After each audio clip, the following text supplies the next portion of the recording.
Bienvenue à cet événement ADA et Promise sur comment produire un code durable et transmissible. Donc aujourd'hui, nous avons avec nous Cédric, le Oh, CEO de Promise. bonsoir tout le monde, ravi d'être là. Merci pour l'invitation, Arrête. Donc, pour vous mettre dans le contexte, d'abord une présentation rapide de ADA pour les personnes qui ne connaissent pas.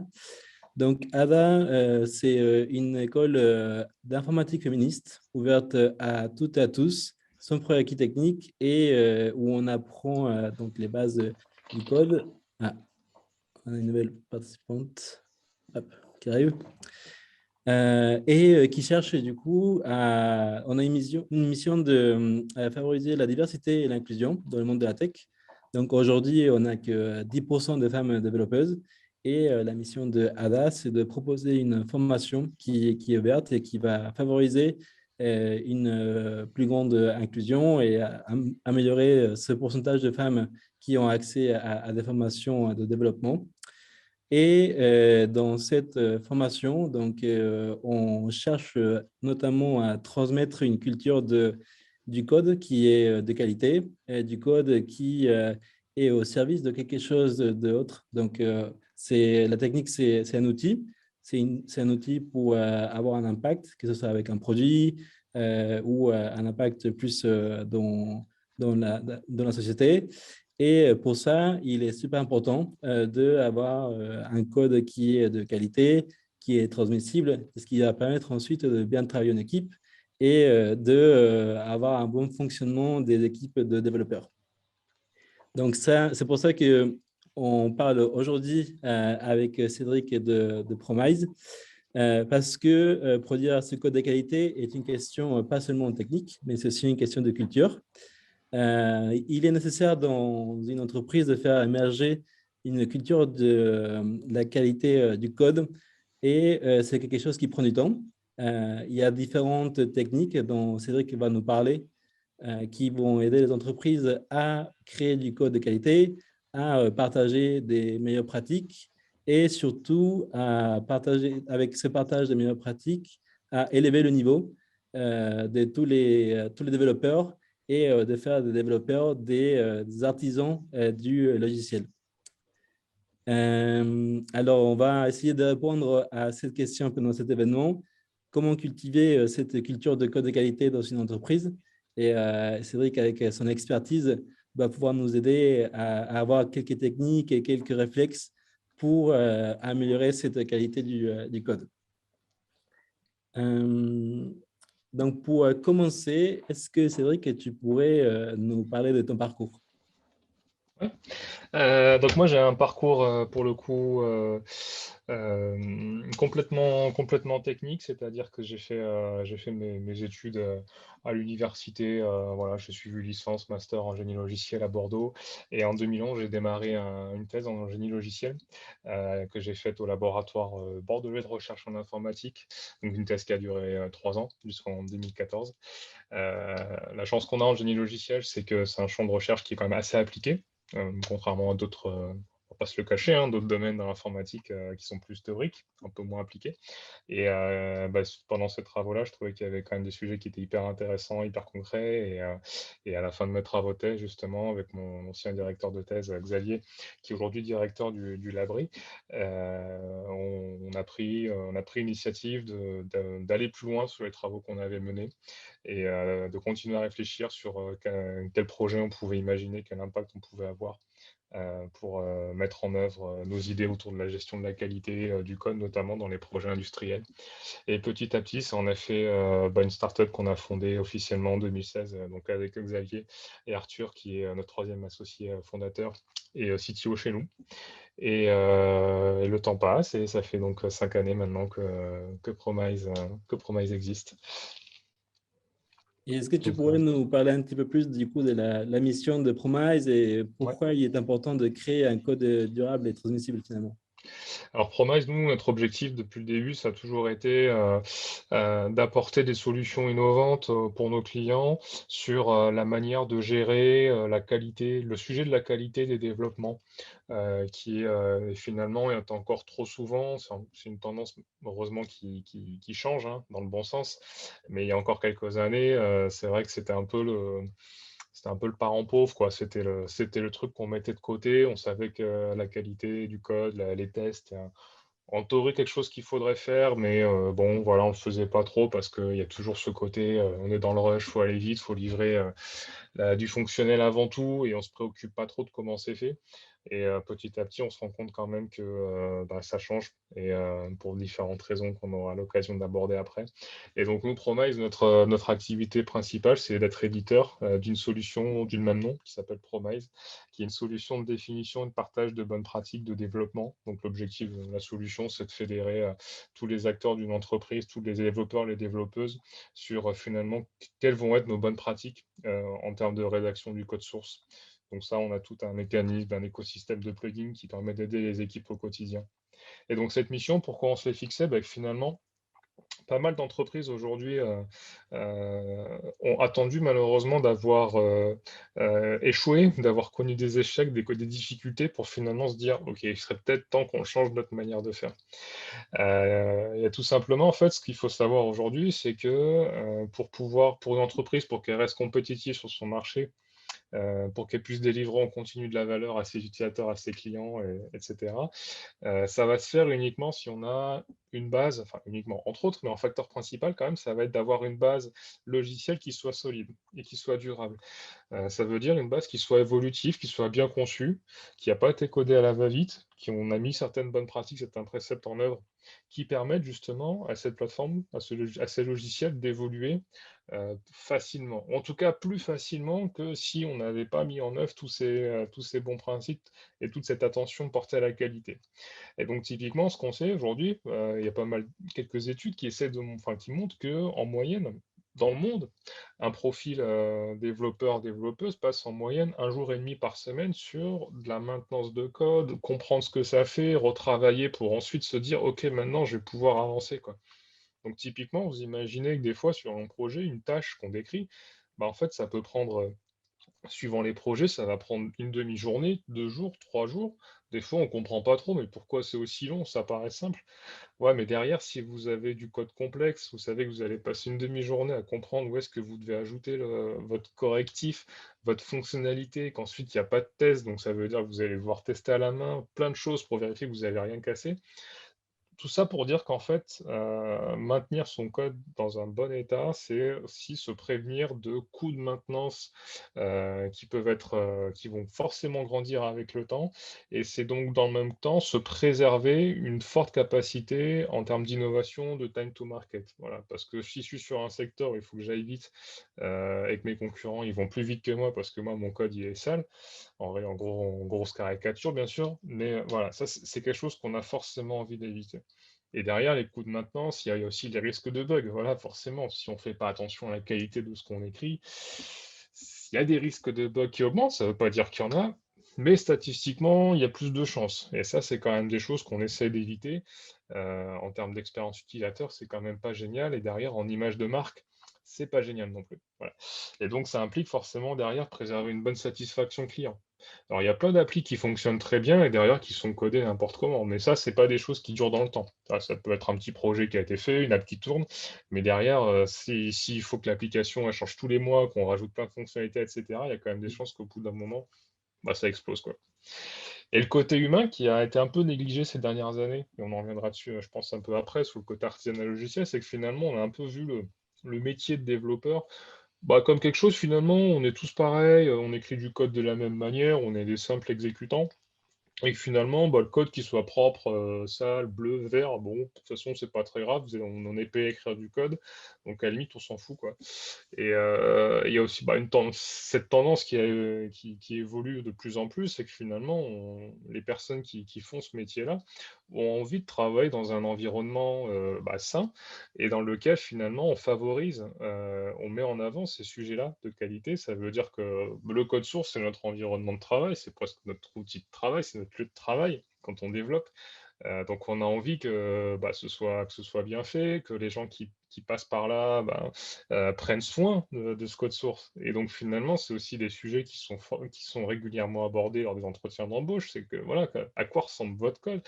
Et donc, on se rend compte qu'on ne va pas réussir à attirer des talents et encore moins à les garder si on n'investit pas là-dessus, quoi. Voilà, si on fait juste que coder, mais qu'on ne se pose pas un peu, si on ne prend pas un peu de recul sur le côté qualitatif de ce qu'on fait, ça va poser problème, quoi. Donc c'est un peu pour toutes ces raisons, en résumé, qui finalement, voilà, nous on a toujours été convaincus, et il y a beaucoup de gens qui sont convaincus de plus en plus, que le côté qualitatif dans le métier dans le métier du développement logiciel, c'est un critère qu'il faut, enfin c'est une thématique qu'il ne faut pas mettre de côté. Et j'imagine qu'il y a aussi un côté dans cet aspect humain lié à la frustration que pourrait ressentir une équipe technique de passer un jour et demi à résoudre des bugs et à travailler sur des problèmes de technique, et plutôt que d'avancer sur des nouvelles features qui sont plus cool et qu'il faut avancer le produit, quoi. Bien sûr, c'est sûr qu'on a tous envie on a envie enfin, je pense, un des attraits du métier, c'est de se dire, je crée des choses, je crée de la valeur, à partir du code, j'arrive à créer quelque chose qui a de la valeur pour les utilisateurs, une fonctionnalité, un truc chouette. Et c'est vrai que ça, du coup, le temps qu'on passe pas à faire ça, à réparer du code, il y a un côté, bon, c'est sympa une fois de temps en temps pour faire du refactoring, mais la plupart du temps, c'est vrai qu'à la longue, ça peut être pénible. Et il y a un peu cet effet souvent où on parle d'une métaphore des grenouilles là, qu'on met dans une casserole d'eau tiède et qu'on fait bouillir tout doucement. Et en fait, souvent, cette métaphore, elle représente des équipes de développeurs et de développeuses qui s'essoufflent avec le temps sans forcément s'en rendre compte. Parce que tu mets une grenouille dans une casserole d'eau bouillante, bon, a priori, si elle a les cellules bien formées, elle s'en va tout de suite. En tout cas, elle a une réaction forte, elle a dit, il ne faut pas que je reste ici. Quand si tu la mets dans une casserole d'eau tiède et que tu fais chauffer tout doucement, en fait, elle ne réagit pas parce que, bon, c'est tiède, mais en fait, progressivement, en fait, elle chauffe, elle s'épuise, elle perd en créativité, en motivation.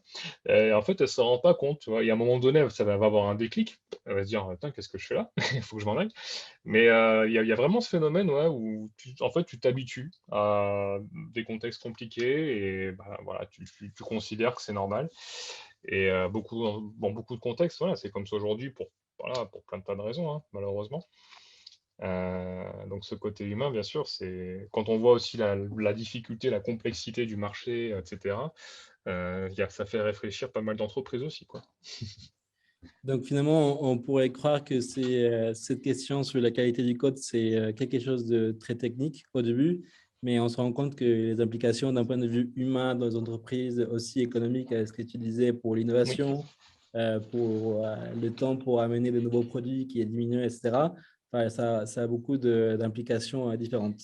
ouais, complètement.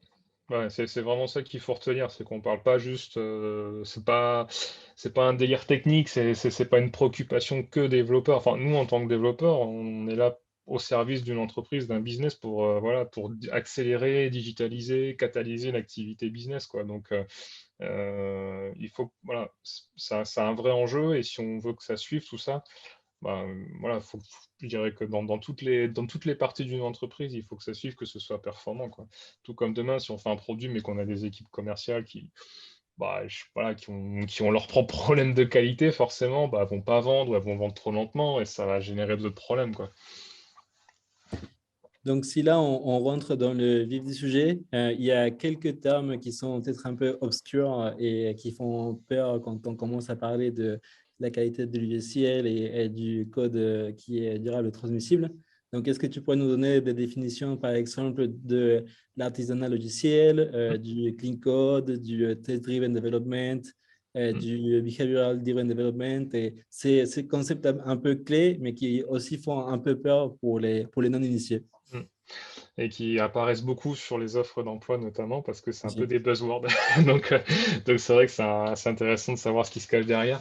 Alors, si on commence par artisanat logiciel, donc en fait, c'est la traduction d'une mouvance qui s'appelle le software craftsmanship, donc craftsmanship artisanat, qui est en fait notamment issu d'un manifeste, un peu comme le manifeste agile, peut-être que vous connaissez parmi l'audience ce soir, mais le software craftsmanship en fait est une mouvance portée sur la volonté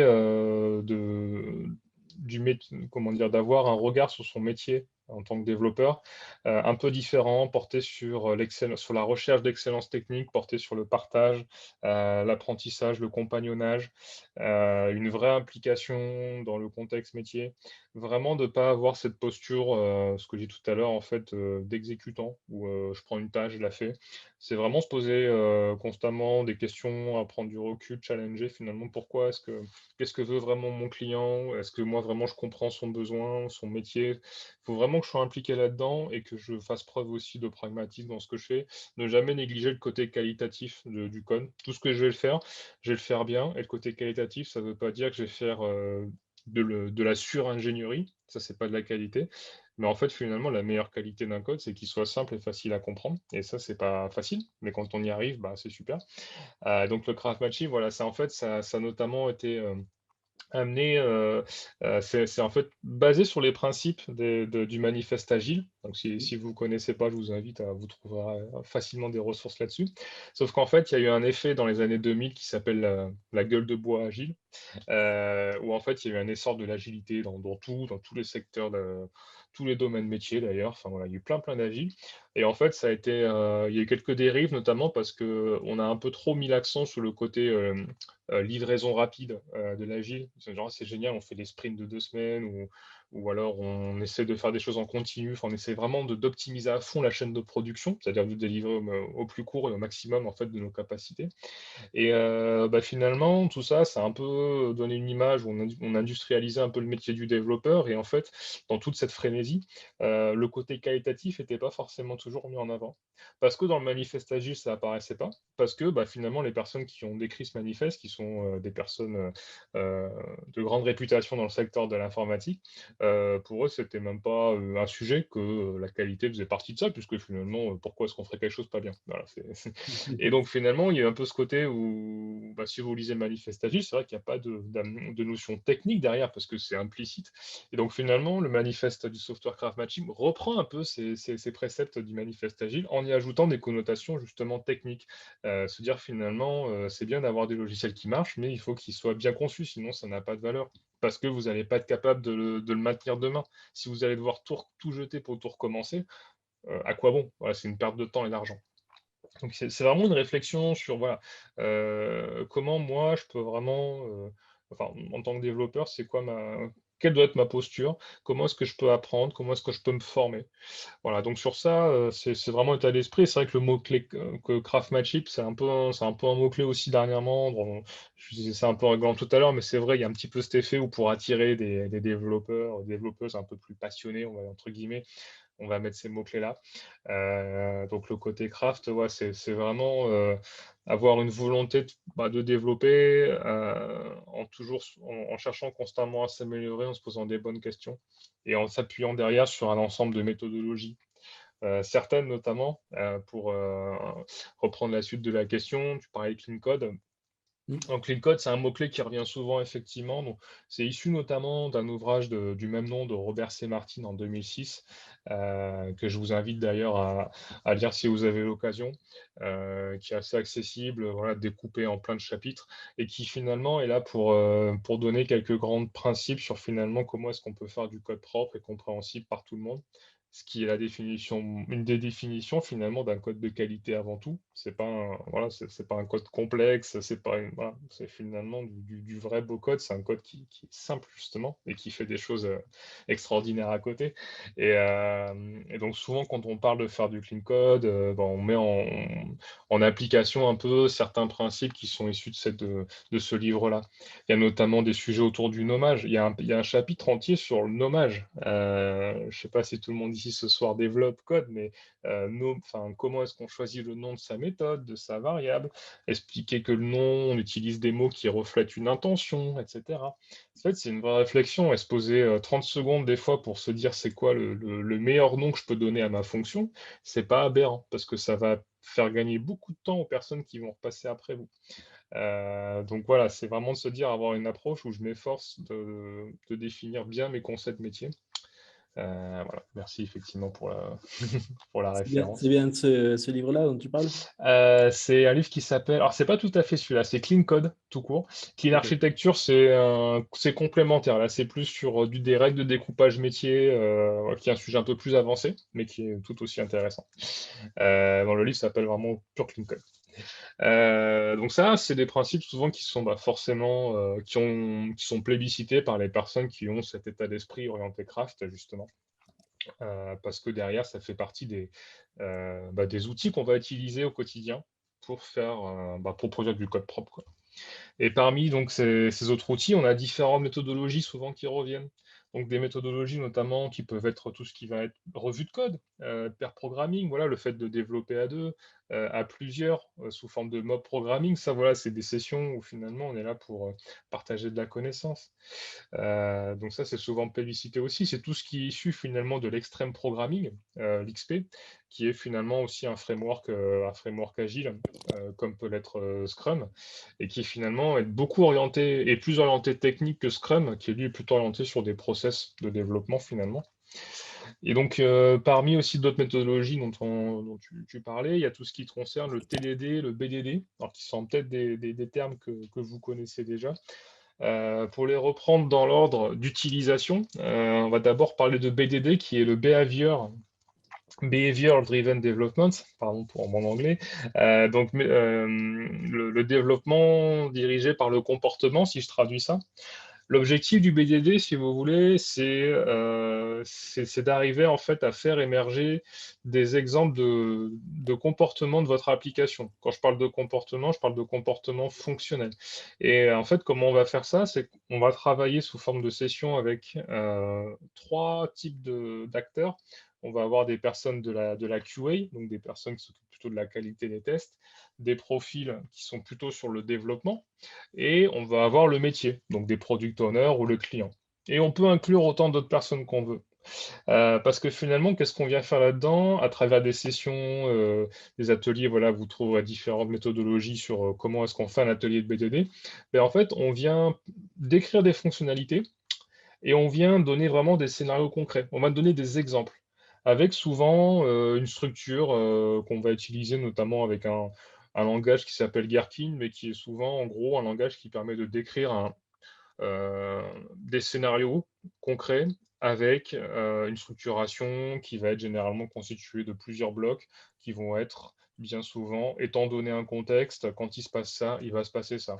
Et là, on vient vraiment être très précis, on vient donner du concret, vraiment des, des exemples pour être sûr que tout le monde a la même compréhension du comportement attendu d'une fonctionnalité. On vient aussi utiliser, pour décrire ces scénarios, des mots-clés. Donc, on vient s'assurer que tout le monde a la même dénomination des concepts métiers.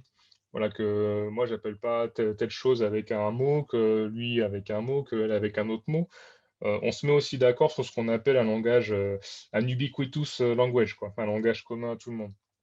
Voilà, donc ça, c'est toutes ces méthodologies-là, c'est ce qu'on fait généralement en amont, ce qui permet voilà, de faire émerger des comportements concrets et on est sûr, enfin, ça permet de consolider la bonne connaissance et la bonne compréhension des besoins métiers. Et après, à partir de ça, on va pouvoir commencer à implémenter, notamment en utilisant, pourquoi pas, le test driven development, qui est donc le développement dirigé par les tests, qui est une approche en fait du développement où en fait on est, si vous voulez, pour résumer, sur un modèle itératif où en fait on part des besoins métiers qui ont été spécifiés notamment grâce à des séances de BDD ou de différentes manières. Et en fait, on vient d'abord, en gros, écrire, quand on vient développer une fonctionnalité, on commence par écrire des cas de test. Voilà, qu'est-ce qu'on attend finalement? Qu'est-ce que doit faire notre code? Et à partir de là, on commence à écrire une implémentation. Donc on va écrire du code minimal qui correspond au test qu'on a écrit. On fait passer le test, c'est vert, très bien, ça veut dire que j'ai écrit un code qui fait quelque chose qui a du sens. Et puis je vais, de manière itérative comme ça, continuer à rajouter des cas de test. Et puis je vais continuer à rajouter mon implémentation. Je vais intégrer des moments de refactoring au milieu. Voilà, donc de manière très schématique, en fait, l'idée c'est de se dire, grâce au TDD, je vais écrire du code qui va être couvert par des cas de test. Je vais écrire du code qui, a priori, ne sera pas superficiel parce que le code que j'écris est juste là pour faire passer des tests. Et ça me permet aussi de me poser la question sur le design. Il y a une notion de design émergent qui revient souvent, c'est-à-dire que grâce au test, finalement, bah, je fais aussi émerger une structure de code qui est en adéquation par rapport à des besoins métiers que j'ai spécifiés en amont, quoi. Donc ça, c'est intéressant là-dedans.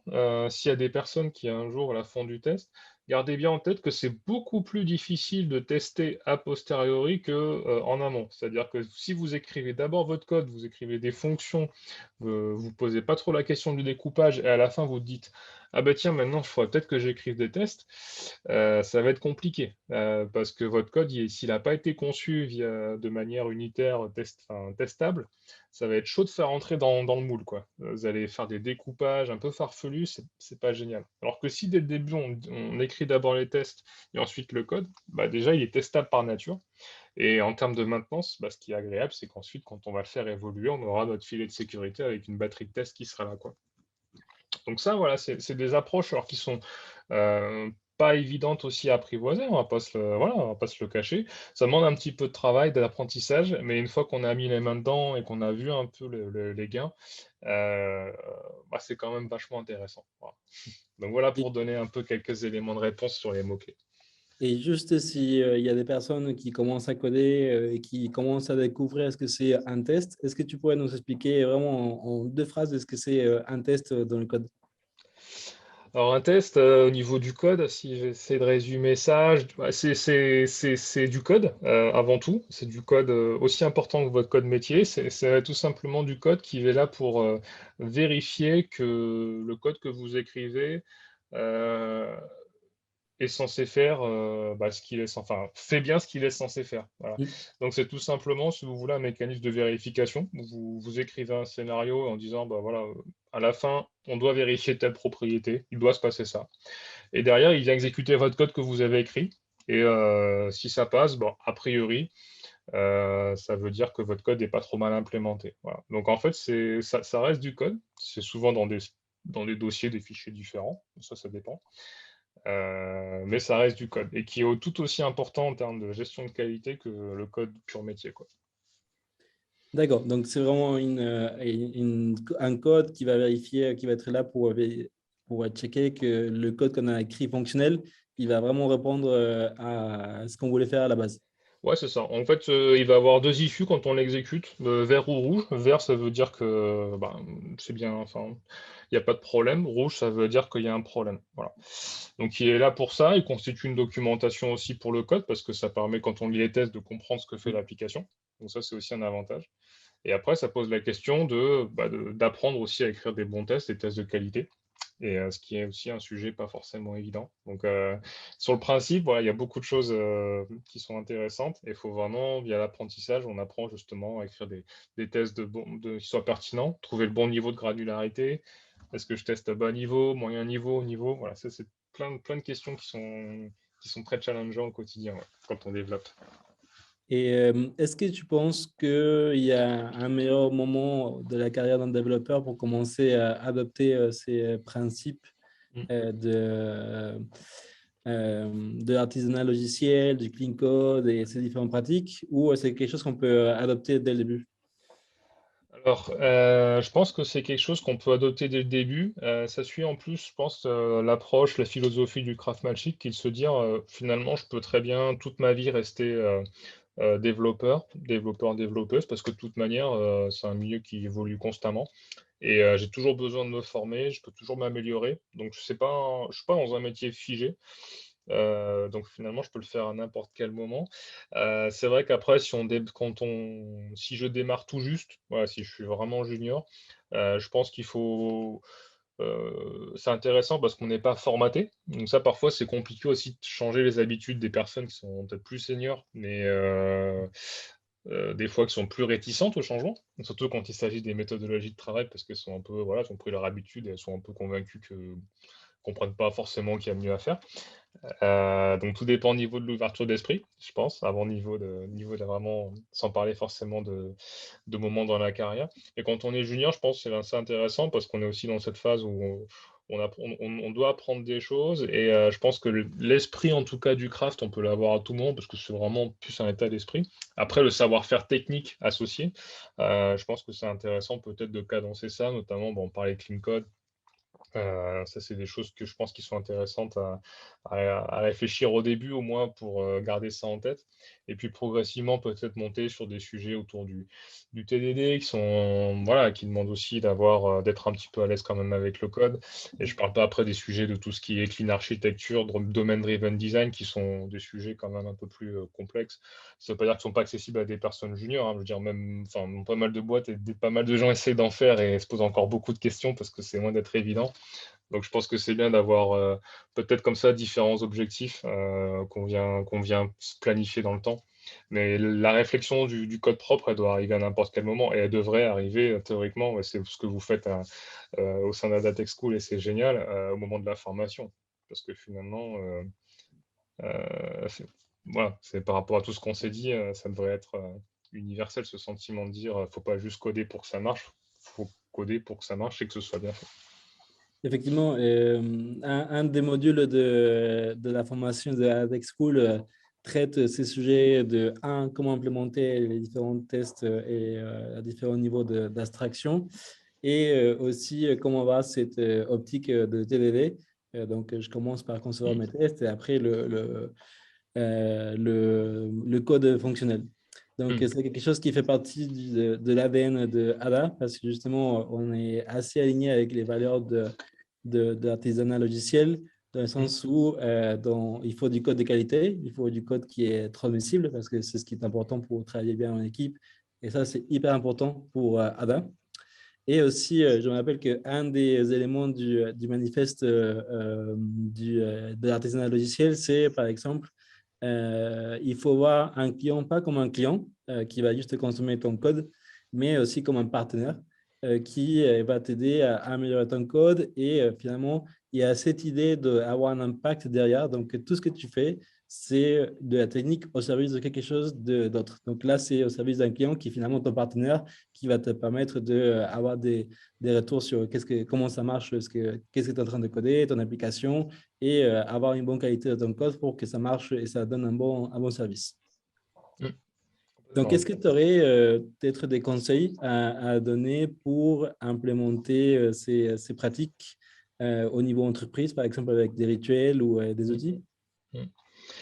Alors, au niveau d'une entreprise, effectivement, ça, c'est une démarche qui est vachement intéressante parce qu'en fait, ça se pose vraiment la question par rapport à tout ce qu'on s'est dit au début, de se dire qui est-ce qui doit le mettre en place, est-ce que c'est que quelque chose qui reste en interne auprès des populations de développeurs et développeuses. Et en fait, par rapport à ce qu'on a dit sur le côté impact business, etc., en fait, ça doit être quelque chose qui fasse partie un peu de la culture d'entreprise de manière générale. C'est-à-dire que voilà, dire presque de la direction, en passant par n'importe quel département, il faut qu'il y ait cette culture de la qualité dans ce qu'on fait, de la culture de l'amélioration continue, de la remise en question permanente, de l'apprentissage. Ça, c'est déjà quelque chose qui doit être sponsorisé, qui doit être perçu en tout cas par les personnes dans une entreprise. Parce que des fois, il y a des entreprises qui disent qu'elles font des choses, mais en pratique, c'est moins. Donc, il faut déjà au moins qu'il y ait ce premier niveau où on se dit, oui, c'est quelque chose qui est important pour nous. Après, du coup, quand on a dit tout ça, comment est-ce que ça se matérialise en concret? Bon, déjà, enfin, ce qui est intéressant, c'est que chaque personne, déjà à titre personnel, pourquoi pas ait cette démarche via de la stratégie de veille, voilà, que ce soit via des livres qu'on a pu évoquer, que ce soit des vidéos, des articles de blog, qui est un peu cette acculturation personnelle, parce que je pense qu'aussi ce métier-là, c'est avant tout un cheminement personnel, et chaque personne est là aussi pour se construire sa propre vision du métier et construire un peu son chemin. Et au sein d'une entreprise, finalement, il faut aussi qu'il y ait des choses voilà, qui soient mises en place pour qu'on puisse monter en compétences collectivement. Donc ça peut se faire finalement à travers au quotidien, via tout ce qu'on a dit autour de la revue de code, par exemple, ou du binomage, programmé à plusieurs, parce que ça favorise le transfert de connaissances, ça favorise des interactions, et donc on vient apprendre des autres. Donc il faut trouver en fait des rituels comme ça, différentes sessions, différents formats où on puisse apprendre, bénéficier des autres. Donc les revues de code, les pair programming en font partie. Des sessions, voilà, sans faire la pub à Promise pour en faire partie.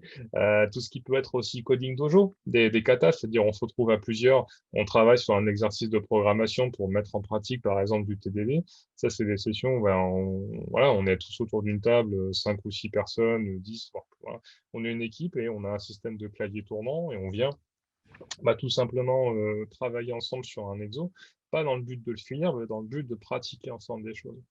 Et ça veut dire quoi? Si l'équipe se rassemble pendant 1 heure et demie, quand est-ce qu'on le fait? Voilà, parce que l'entreprise parfois disent ouais, faut que vous fassiez de la qualité, pas de problème pour vous former. Par contre, il faut livrer des choses, donc faites pas ça pendant les heures. Voilà, vous faites ça le soir entre midi et deux si vous voulez. Ça, souvent, ça motive pas trop les gens parce que bon, on a déjà notre journée de boulot, le midi, on a envie de prendre une pause. Donc, voilà, si on se farcit 1 heure et demie de coding en plus, on n'a pas de pause. Donc, c'est pour ça que je parle de sponsoring de la démarche par entreprise. C'est aménager aussi, quelque part, ouais, l'emploi du temps ou aménager, enfin, laisser en tout cas l'autonomie aux équipes qui finalement elles sont techniques, donc c'est pas au management de dire ce qu'il faut faire pour faire du code propre, a priori c'est pas leur expertise métier bien souvent, donc il faut qu'il y ait cette démarche un peu de confiance en disant voilà, nous on vous encourage à mettre en place des choses, derrière voilà il faut que ce soit bénéfique pour tout le monde, donc il faut qu'on valide un peu les formats, mais par exemple c'est acté que toutes les 2 semaines vous avez ou toutes les semaines vous avez une session d'1 heure ensemble pour faire ce que vous voulez, mais voilà, c'est un truc qui est ritualisé. Et c'est pas 1 heure là qu'on gratte à la pause déj pour voilà faire se dire c'est là qu'on fait de l'amélioration quoi.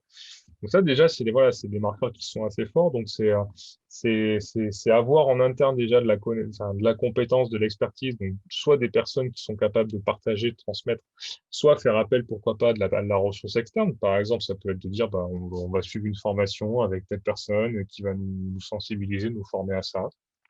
Ça peut être de recruter des personnes qui vont nous accompagner sur ça. Et derrière, voilà, c'est trouver des formats pour que tout le monde en fait puisse monter en compétence et tirer tout le monde vers le haut, quoi. C'est vraiment ça en fait la vraie difficulté, mais faut avant tout, enfin, que cette démarche elle soit crédible, quoi. Parce que ça, au sein de l'entreprise, les différentes personnes le verront vite, quoi. Si c'est qu'un discours de façade. Et est-ce que tu aurais des exemples aussi d'indicateurs, par exemple, qui pourraient montrer que ces démarches, elles fonctionnent bien? Au niveau indicateur, c'est un vrai sujet. Des gens qui font du coaching craft aujourd'hui, j'en connais quelques-uns, ils disent même des fois, ils ont du mal à démontrer l'impact concret de leur démarche. Parce qu'en fait, tu fais de la formation, toi, c'est typiquement, tu fais une formation, est-ce que tu peux démontrer un ROI, un indicateur? C'est compliqué parce qu'en fait, tu es en train d'investir maintenant pour plus tard et tout ce qu'on fait en termes de gestion de la qualité, c'est quelque part, c'est se prémunir contre des risques. Donc, c'est presque une assurance que tu payes en te disant, là, l'effort que je suis en train de faire maintenant, là, à bien nommer mon code, ça va permettre de gagner du temps et donc de l'argent et diminuer les risques de bugs dans 3 mois à 6 mois quand quelqu'un repassera sur mon code. Ça, c'est compliqué à mesurer, mais disons qu'il faut que tu aies cette conviction, voilà, au moins à ce niveau-là. Après, néanmoins, qu'est-ce que tu peux démontrer? Typiquement, quand tu mets cette démarche en place, tu peux regarder peut-être avec le temps, notamment, est-ce que si tu traces notamment peut-être je sais pas, le nombre de bugs ou le temps que tu mets à livrer des fonctionnalités, ta vélocité, ton temps de mise en production, combien de bugs arrivent en production. Ce genre d'indicateur un peu haut niveau, c'est assez intéressant à mesurer. C'est notamment promu par tout ce qui vient du livre Accelerate, qui mesure justement, qui définit des critères sur la performance des organisations à délivrer souvent des logiciels. Et en fait, on se rend compte que pour être performant, faut être en capacité de livrer souvent des choses qui contiennent peu de bugs. Voilà. Donc ça sous-entend forcément derrière qu'on a automatisé des choses, qu'on fait du code qui est plutôt bien testé après, parce qu'il n'y a pas beaucoup de bugs. Donc c'est des choses que tu peux mettre en place déjà pour voir un petit peu où tu en es. Si tu fais des livraisons tous les 3 mois parce que tu n'arrives pas à raccourcir les fréquences, parce que tu mets trop de temps à tester, parce que tu n'as pas de test, en fait, tu vois, ça, c'est un indicateur pour dire il y a peut-être des choses qu'on peut améliorer, quoi, pour fiabiliser nos processus de mise en production, etc., quoi. Et donc, on arrive presque à 19h15. Juste, est-ce que tu aurais quelques recommandations de lecture Ouais. pour continuer à approfondir sur ce sujet? Alors, sur ce que j'ai déjà mentionné, donc effectivement, le clean code, il peut être, je pense, assez intéressant. Et si parmi vous, des personnes, voilà, vous continuez dans ce métier-là, je pense que vous le croiserez forcément dans un bureau ou n'importe où. Voilà, c'est un peu une sorte de Bible, hein, on va dire, dans le milieu. Et comme toute Bible, bah, faut le prendre un peu comme des messages, comme une réflexion, comme une philosophie, quoi, une approche du métier qui amène à la réflexion. Et un autre aussi. Justement, je parlais de software craftsmanship tout à l'heure. Ce livre-là de Sandro Mancuso qui s'appelle The Software Craftsman, hop, je copie-colle le titre dans le chat. Euh, Hop, professionnalisme, pragmatisme, pride. Il résume bien en fait justement la notion du craft. Cette notion d'artisanat, c'est pas pour dire je vais vous faire euh, des trucs over-ingénieurs, c'est vraiment pas ça. C'est voilà, je sais être pragmatique, j'ai une notion de fierté dans ce que je fais, donc faut vraiment voir ça comme un peu comme le penchant du compagnonnage dans les métiers justement plus traditionnels de l'artisanat avec le savoir-faire, etc. En fait, le craftsmanship, c'est là aussi pour revaloriser un peu le côté ingénierie du métier de développeur. On travaille sur des problèmes complexes, on met en place des solutions voilà, qui sont ingénieuses pour répondre à des problèmes. Donc, je suis pas juste un robot qui écrit du code, quoi. Et ça, c'est intéressant parce que lui raconte un petit peu son parcours, il donne aussi des conseils. Alors, voilà, qui sont un peu, qui peuvent aller loin, hein. Ils peuvent très bien dire, je crois qu'il dit même, limite, le week-end, il faudrait qu'on travaille sur des projets open source, qu'on lise des bouquins. Bon, ça prend du temps, mais limite, c'est pas grave. Si on ne suit pas son truc à la lettre, c'est plus comprendre comment lui voit le métier, comment lui voit les choses pour que finalement, moi, demain, je sois tout simplement un meilleur développeur que ce que je suis aujourd'hui, quoi.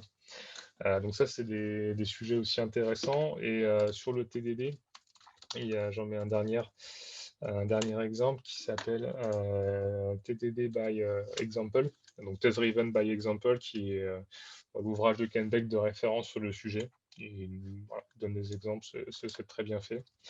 Et par rapport, j'en mets un petit bonus par rapport au dernier point aussi que je suis en train de lire. Celui-là aussi, en termes d'acculturation, je pense qu'il est intéressant parce que c'est vraiment des transformations aussi qui en voit pas mal dans les organisations digitales aujourd'hui. Donc là, je parle d'Accelerate justement. C'est toute la transformation quand on met en place du Accelerate entreprise, c'est justement s'inspirer de tout ce que j'ai présenté sur comment est-ce qu'on peut être performant dans notre capacité à délivrer du logiciel. Et, enfin, c'est vraiment quelque chose qui est sorti il y a quelques années, mais qui a quand même un impact, je trouve, et qu'on va entendre régulièrement parler. Donc ça aussi, je pense qu'en termes d'acculturation, c'est pas inintéressant d'y jeter un œil, quoi, sur tout ce qui concerne Accelerate. Génial. Voilà. Merci beaucoup. Alors, si on a des questions de la part de l'audience, c'est le moment de les poser. Si si vous avez des questions pour Cédric. Sinon, on a aussi préparé quelques questions supplémentaires. Mais je vous invite à mettre vos questions sur le chat si vous voulez, si vous avez des questions pour Cédric. Sinon, en attendant, donc j'avais lu aussi une phrase qui m'a assez marqué. Donc, je disais qu'on passe 10 fois plus de temps à lire du code qu'à en écrire. Donc, ça, c'est quelque chose qu'on n'a pas forcément l'image de ça quand on commence à être développeur et à avoir des formations de développeuses. Donc, comment on peut optimiser cette partie de lecture et justement optimiser la compréhension du code? Alors ça, c'est une phrase qui est vraie. Les chiffres varient, mais en tout cas, c'est vrai qu'on passe plus de temps à lire qu'à écrire du code. Donc, d'où l'importance d'y porter une attention toute particulière. Certains principes de base, comme je disais tout à l'heure, par rapport au clean code, sont déjà un bon point de départ. Parce que finalement, quand on va lire du code, on va essayer de comprendre qu'est-ce que fait ce code, c'est quoi son intention. Et forcément, plus on va porter de l'attention au nommage de nos éléments de code, plus ce sera facile à comprendre derrière. Donc ça, déjà, c'est vraiment un point important. Toujours penser, quand on écrit du code, vraiment faire preuve d'empathie, de se dire, faut que je vais écrire du code derrière, il y a quelqu'un qui va le reprendre. Je la connais peut-être pas, cette personne, mais faut vraiment que je sois dans cette démarche de dire, il faut que je laisse le code au moins dans un état aussi propre que je l'ai trouvé, quoi. Et après, derrière, il y a aussi tout le côté architectural du code, le découpage. Forcément, plus on arrive à découper dans des petites fonctions, plus ça va être facile à comprendre. On va éviter les fonctions trop longues, les codes trop complexes. Voilà, si ma fonction commence à faire 15-20 lignes, déjà, je pose la question, est-ce que ma fonction ne fait pas trop de choses? Une fonction ne devrait avoir qu'une seule intention. Et une intention qui est assez fine, quoi. C'est pas une intention qui est run programme, quoi. Ça, c'est trop gros. Donc déjà, voilà, commencer un peu s'efforcer à bien découper ces éléments dans le code et apporter une forte réflexion sur le nommage, c'est déjà un très très bon point de départ. Surtout quand on n'a pas écrit le code. Pour le comprendre, ce sera plus facile. On a deux questions qui viennent du chat. Donc, la première de José. Du coup, aujourd'hui, quels sont les outils pratiques et de tests pour un dev débutant? Y a-t-il des frameworks ou autres outils logiciels pour tester son code? Alors ça, généralement, on va avoir... alors pour les tests, en fait, faut savoir qu'il y a différents niveaux dans les tests. Il y a différentes familles de tests. On va avoir les tests unitaires, les tests d'intégration, les tests fonctionnels. Quand on développe, généralement, on va utiliser pour tester son code des frameworks de tests unitaires. Et donc ça, typiquement, si je prends l'exemple de JavaScript, vous avez des frameworks comme, par exemple, comme Mocha, comme Jest. Si vous faites du Java, vous avez du JUnit. PHP, vous avez du PHP Unit. Voilà, je vous mets ça dans le chat aussi en réponse. Donc ça, c'est typiquement des choses que vous pouvez intégrer assez facilement dans votre code. Et donc l'idée, c'est d'utiliser ces frameworks-là pour écrire en fait du code de test qui va appeler votre code métier, quoi. Donc ça, je pense que c'est un bon premier niveau, en tout cas pour se familiariser avec les outils de test. Après, vous avez d'autres familles de tests voilà, qui sont plus testés fonctionnellement, des scénarios. Donc là, on parle de tests d'IHM. Donc il y a vraiment plein de familles de tests qui existent. Mais je pense pour tout ce qui est regarder les frameworks que j'ai mentionnés, c'est pas mal pour démarrer. Une nouvelle question de Benjamin. Donc, quel est le lien avec l'éco-conception? Alors, l'éco-conception logicielle, c'est un sujet qui est très, très contemporain, où justement on essaie de trouver, de définir tout un ensemble de règles, de bonnes pratiques au moment dans l'approche du développement, qui soit orienté un peu green, justement, éco-conception. Alors après, un code qui est facile à lire, qui est compréhensible, derrière, on n'a pas forcément d'idée sur son impact en termes de green. Donc là, il faut pousser la réflexion un petit peu plus loin. Le Green IT, aujourd'hui, si vous regardez un peu ce qu'il existe en termes de référentiels et qui sont en train d'être construits, qui sont régulièrement challengés, renouvelés par différentes personnes, ça peut aller aussi bien du choix de l'hébergeur, ça peut aller aussi bien du choix de notre matériel, de nos fournisseurs. Enfin, ça va tout un tas de sujets. Ça va surtout être finalement dans le côté code, dans le côté applicatif, qui a la performance. On va chercher à optimiser, à minimiser le nombre d'opérations. On va essayer de minimiser le nombre, la quantité de données qu'on vient stocker sur des serveurs, parce que derrière, c'est de la donnée qu'on stocke et donc qu'on consomme. On va chercher à diminuer la quantité d'octets, de data qui vient transiter dans notre application. Donc finalement, le côté éco-conception, et c'est un sujet, voilà, je ne vais pas prétendre maîtriser quoi que ce soit, mais enfin, j'essaie un petit peu de me former là-dessus. Et je sais qu'il y a des gens, des chercheurs, notamment à Pau, qui essaient de bosser sur le sujet-là pour vraiment définir des bonnes pratiques au niveau du code. C'est un sujet qui est très contemporain. Il y a des outils qui utilisent sur tout ce qui est monitoring énergétique, justement, pour essayer de voir c'est quoi notre empreinte, notamment Green Spector, qui est une boîte française qui fait ça. Qui régulièrement publie voilà, des comparatifs de voilà, quels sont les services, je sais pas moi, les services de streaming les plus énergivores, ce genre de trucs, quoi. Donc voilà, là on est on est sur d'autres critères qui sont encore plus compliqués, enfin qui sont pas triviales, voilà, clairement. Mais ça je maîtrise un petit peu moins. Et peut-être juste une dernière question de Laurent. Donc, est-ce que Sonar ou un logiciel de ce type Ouais. doit être implémenté dans chaque application? Est-ce que ça doit? C'est un peu compliqué de répondre. Donc, SonarCube, donc c'est un outil qui fait de l'analyse statique de code, qui est là pour détecter des potentiels problèmes dans une application, qui généralement va tourner dans une phase d'intégration continue et qui va fournir des rapports, des indicateurs et des informations sur la présence de problèmes potentiels dans le code, suivant tout un ensemble de bonnes pratiques qu'on est capable d'automatiser.